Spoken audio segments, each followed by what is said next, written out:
Statement of Michael. Taken from subject. Date. The last day of the archivist's life. Statement begins. How far back should it go?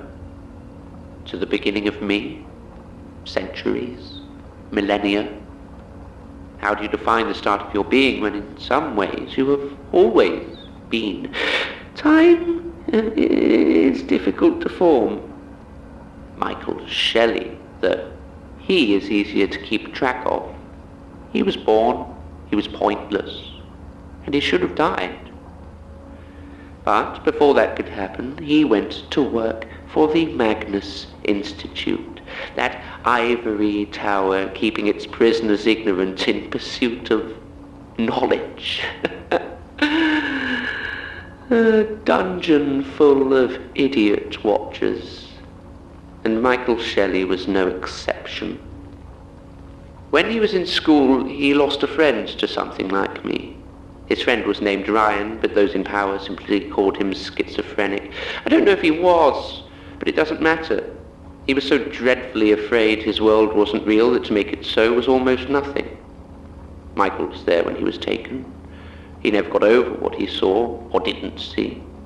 After much searching and despair, it drove him into the waiting arms of the Institute, where he met Gertrude Robinson, the archivist. Even being what I am, I have rarely seen anyone so adept at distorting the truth as Gertrude Robinson. Michael was protective of the frail old woman he believed her to be, so delicate, so forgetful, yet gently wise.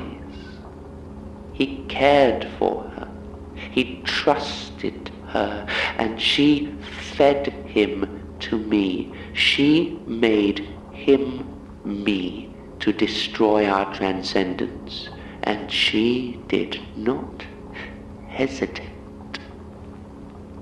Poor Michael. He had been on trips for the Institute before, conferences, investigations. Gertrude had made sure that all her assistants were ready, that none of them would be suspicious if they were told they were going abroad for work. So there was no doubt in his mind, no concern, when she told him that they were travelling to Russia. Perhaps if he'd have stopped to look up their destination, he might have discovered that there was no such place as Zemlya Sanikova. But he did not. He trusted her.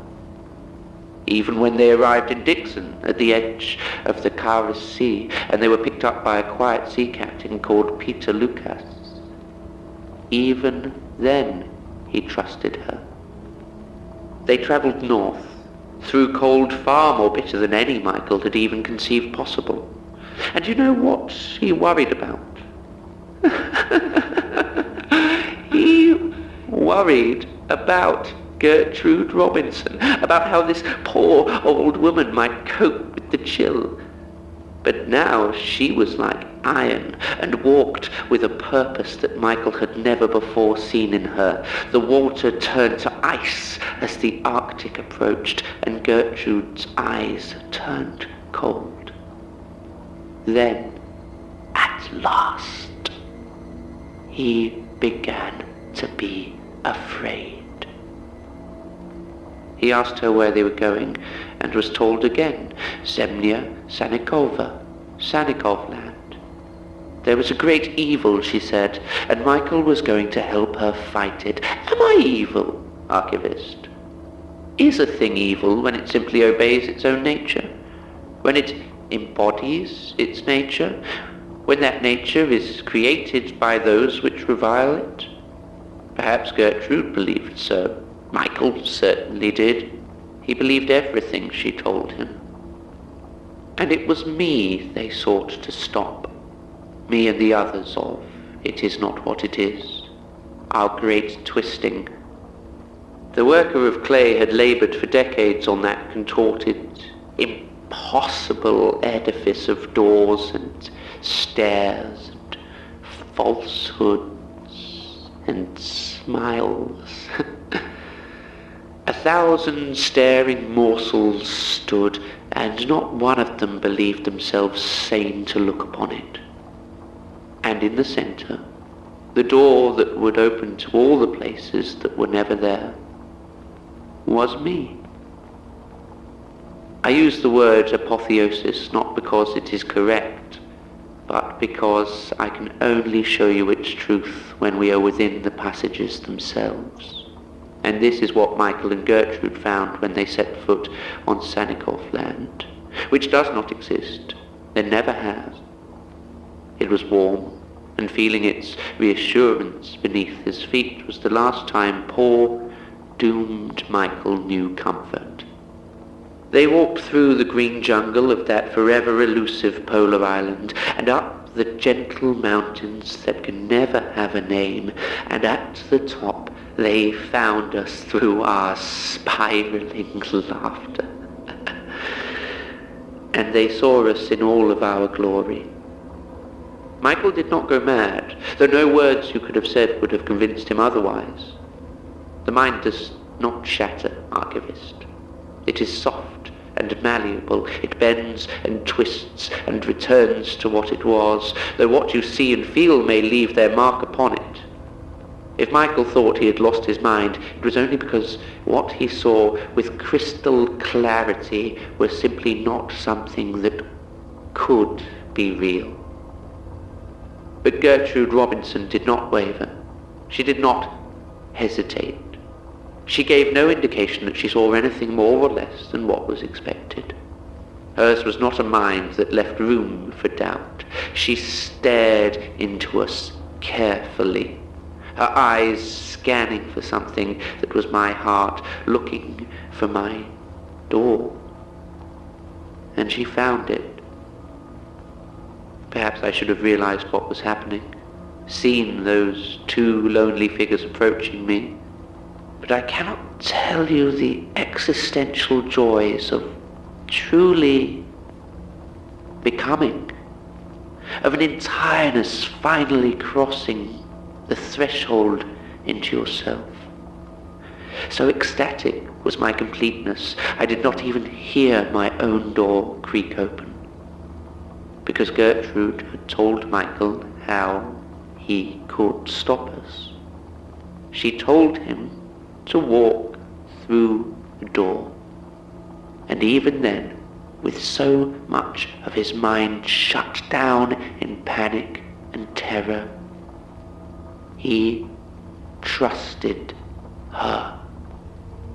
And he went inside, closing the door behind him.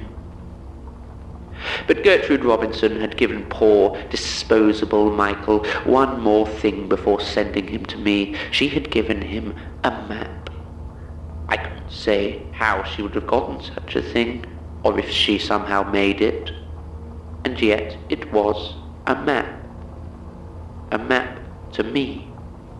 It made no sense, lines overlapping and inverting, but once within, Michael knew which turns to make, which doors to open, which mirrors to shatter, until he became me.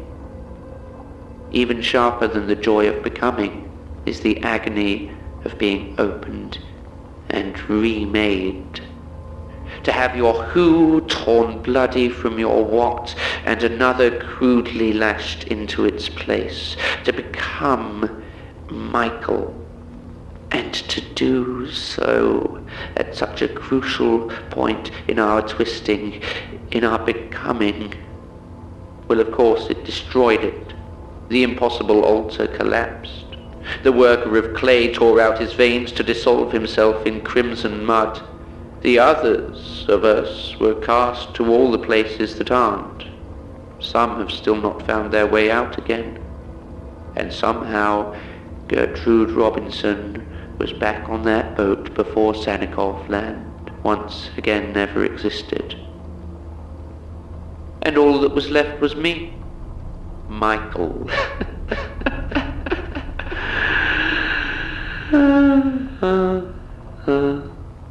My very existence tied to my pointlessness, wearing my failure as the very fabric of my being, reduced once again to feeding on the unsuspecting and confused.